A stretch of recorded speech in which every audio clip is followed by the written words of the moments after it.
This is the Mercedes-Benz C-Class, and it's a model which always brought technology and innovation from the bigger S-Class into a small, compact, attainable package. However, these days, people want SUVs, but there is still a small market for a luxury sedan. The only question is the C-Class still the best option? Well, I'm going to guide you through the C-Class and tell you everything you must know. So before we start, like, share, subscribe and hit that bell, and let's get straight into the review. The C-Class is a luxury sedan which directly rivals with the BMW 3 Series, the Audi A5, and pricing starts from around $87,000 before on-road costs. You do also have a selection of powertrains between petrol mild hybrid, this plug-in hybrid version, which costs roughly the same as the C300, and not to mention the AMG models, which I'll feature in another video. And in terms of options, a selection of external colours, interior colours, trim options and wheel designs. And when it comes to ownership, a 5-year unlimited kilometre warranty. The servicing intervals are every 12 months or 25,000 kilometres. And finally, a big thank you to Sandersons Rushcutters Bay for allowing me to film their demo. They are located in the eastern suburbs of New South Wales, and I've shared their details in the description below.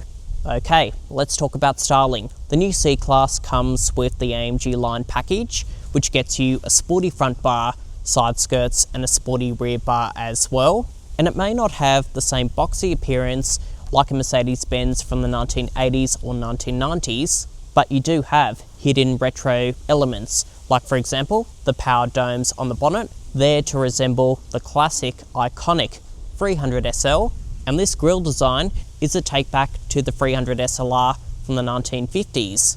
But there are some modern touches, like for example, the stars engraved into the grille, the black Benz logo on top, and very high-tech full LED headlights with auto high beam, auto on function as well, LED DRLs, and they do project really good lighting. And if we move on to the side view, this comes with 5-spoke 18-inch wheels, ventilated discs up front, and the wheels are wrapped in Bridgestone tyres. And instead of agility suspension like on the standard AMG line, the plug-in hybrid has comfort suspension and at the back, self-leveling at the rear. In addition to that, there are also power folding mirrors, and at night time, projection logos, which some people might appreciate. There's also chrome across the door handles, window frames, and over on that top section, a large panoramic glass sunroof, which can open and close. And now, coming to the back, we have full LED tail lights, which are quite sleek, Mercedes-Benz badging in the centre, C350e badging to signify that this is the plug-in hybrid, and down the bottom, a plastic rear diffuser and 2 chrome exhaust outlets, but it is worth pointing out that the exhausts are fake, like what you see on most new vehicles. And finally, as styling is subjective, tell me your feedback. What do you think of the C-Class, comparing it to the Audi A5 and the BMW 3 Series? And now let's move on to the interior. So like on the outside, the C-Class has grown, and it also has a similar design theme to the current S-Class as well. And you are going to come across materials such as open pore wood grain, the nice chrome vents, which feel nice to click and play with, and that also complements well with the customizable ambient lighting.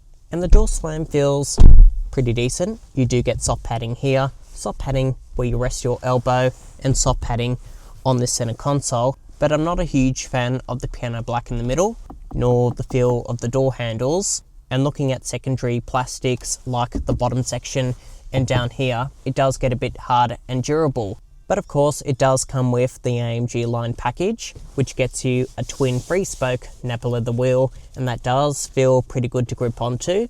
Electric tilt and reach adjustment, so it is easy to find a nice driving position. And the seats are also very supportive, despite them being finished off in black Artico leather, which is synthetic leather in Mercedes-Benz language, but they do feel pretty cozy to sit in. The front row seats also get power lumbar support, seat memory function, seat heating, electric seat adjustment, and if I go into comfort, seat kinetics, if I press play, it'll adjust the power lumbar support, and down on the bottom, functions for the climate control with a dedicated climate menu, and although they are touch operated, you have haptic feedback so they feel like buttons. Now this screen is 11.9 inches in size and it does run MBUX, and from what we can see it is pretty straightforward, easy to use, and there are also some touch buttons on the wheel which do take a bit of time getting used to, and along with physical shortcut icons down here for your drive modes, camera, volume, and you can also talk to the car as well. Hey Mercedes. Yes. Take me to Sandersons Rushcutters Bay. I have found multiple results. And there are key features such as inbuilt navigation with 3D mapping, and it also shows you a picture image of your augmented reality, which also feeds onto the head-up display as well.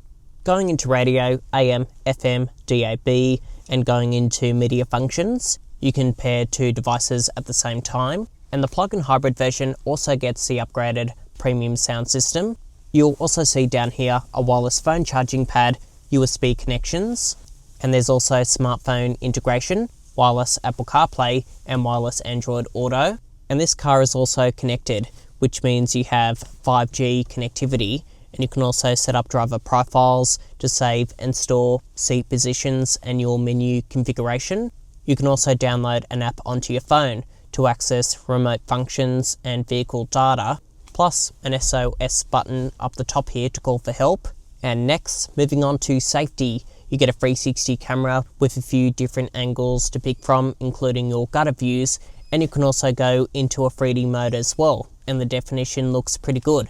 This car can also self-park itself, and there are front and rear parking sensors, a front and rear cross traffic alert, auto dimming mirror, so that does come in useful if headlights are blocking your vision, autonomous emergency braking, blind spot monitoring with a safe exit warning, Distronic radar guided cruise control with a lane change assist and a lane keeping assistant, a driver fatigue monitoring system, speed sign recognition.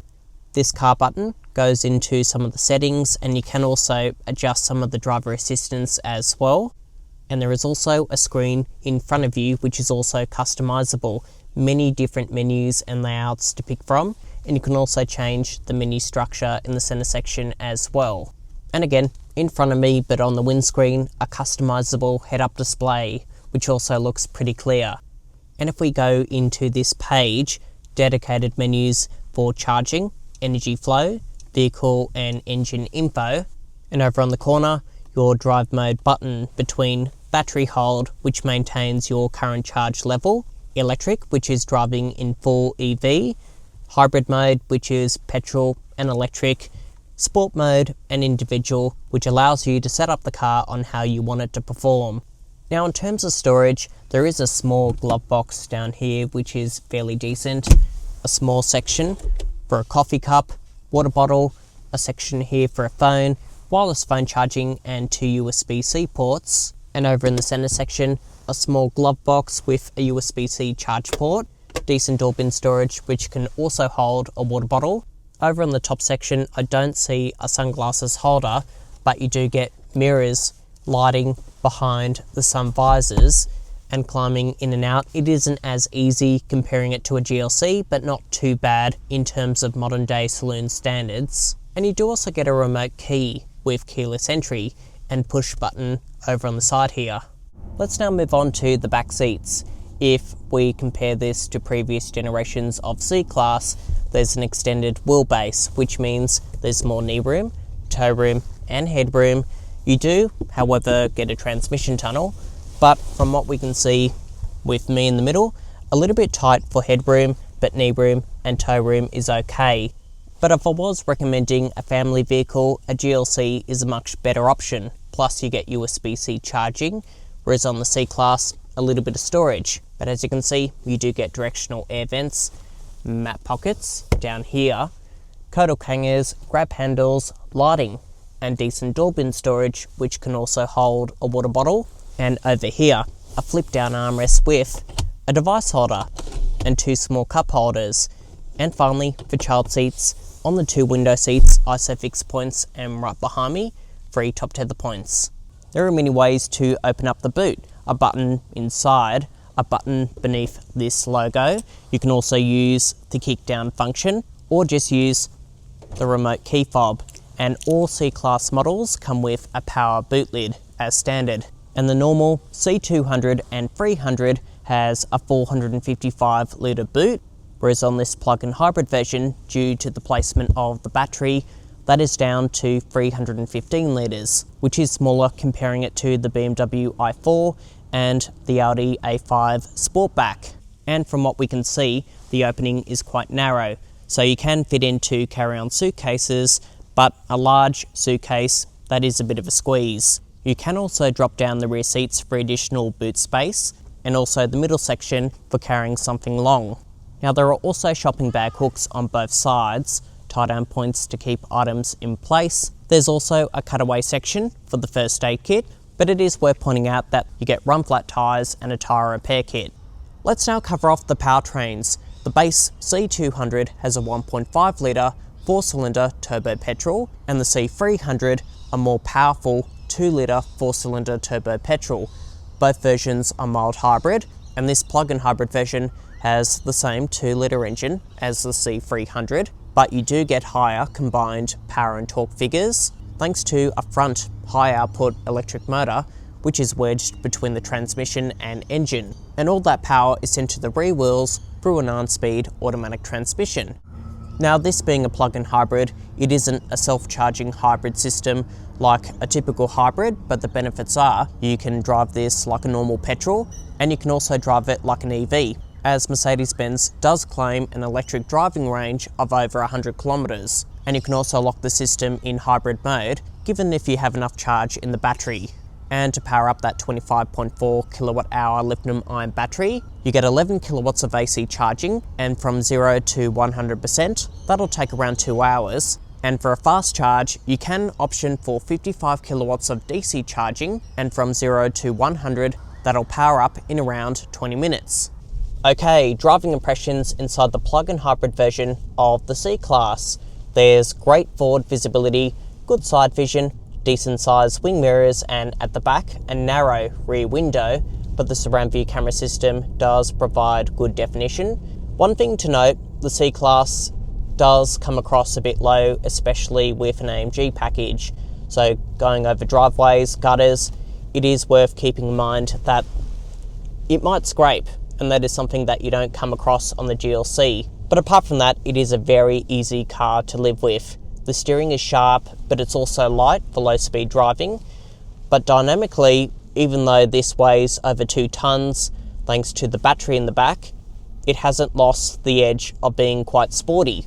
And what I mean by that, the C-Class has gotten sportier compared to C-Classes from the 90s and 2000s. So dynamically, when you throw it into a corner, you do have plenty of feedback with the steering, but at the same time the system is electric, so going around sharp corners there's a good turning circle radius, and you can turn the steering with your finger. Now, the normal C-Class with an AMG line package has lowered, stiffer suspension, and it's not firm and unbearable, but nor is it soft and wafty like an S-Class. But on this, it does feel a bit softer to cope with the weight. Like I said, there is self-leveling at the rear, so I would say that it does perform better over bumps compared to the normal C-Class. Now, driving around at low speeds, if you have enough charge in the battery, it drives like an EV. Punchy when you hit the accelerator, but not too quick where the throttle response is lurchy, and the brake pedal feedback, it's not spongy, nor is it firm. It's got a nice balance, so it still drives like a luxury car. Now, like on most plug-in hybrids, you can swap over to hybrid, and the acceleration is quite responsive, and you can also go into sport and it's even more responsive. So like I said, a front electric motor sending all that power to the back, and it does have higher combined outputs compared to the normal 300. The driver assistance also works very well when you set the adaptive cruise control. It doesn't disengage, it locks in and it stays locked in. Nothing's too intrusive and annoying, so there are no beeps and bongs. One thing I don't like though the touch buttons for the cruise control, they take a bit of time getting used to, but apart from that, all of the systems work pretty well. And you can also configure the driver assistance to your preference. I know people would argue that a lot of cars come with all this safety tech these days, but if you get into something from China or Korea, it does come across annoying. Now, driving around an EV, I did achieve 75 kilometers of EV driving, which is less compared to the claimed 100 kilometers, but still not bad. And in hybrid mode, it does have a claimed driving range of 1.5 litres per 100. And around town, I saw around 5 litres, which is a real world figure because plug-in hybrids don't really achieve that low fuel consumption rating. And with a depleted battery, I saw 10 litres per 100, which is still okay, but it goes to show if you don't have access to charging, this setup will not work, but if you do have a garage or a charging station at home, it'll work for a lot of people. And so, my conclusion on the W206 C-Class. Well, it is bigger compared to the previous generation, there's more tech, I do like the styling, and it does feel fairly premium. But the only downside, like most rivals, it is expensive now. But it is one of the better options for a premium luxury sedan. And which engine would I pick? Well, I'd go with the C200 and option it the way I'd like it. Or for the same money as the plug-in hybrid, I'd go for the C300. But depending on your circumstances with charging, the plug-in hybrid might make sense to you, but tell me what you think in the comments below. And also, let me know your feedback of the C-Class. And for more content, don't forget to like, share, subscribe, hit that bell, and I'll see you next time. Thanks for watching.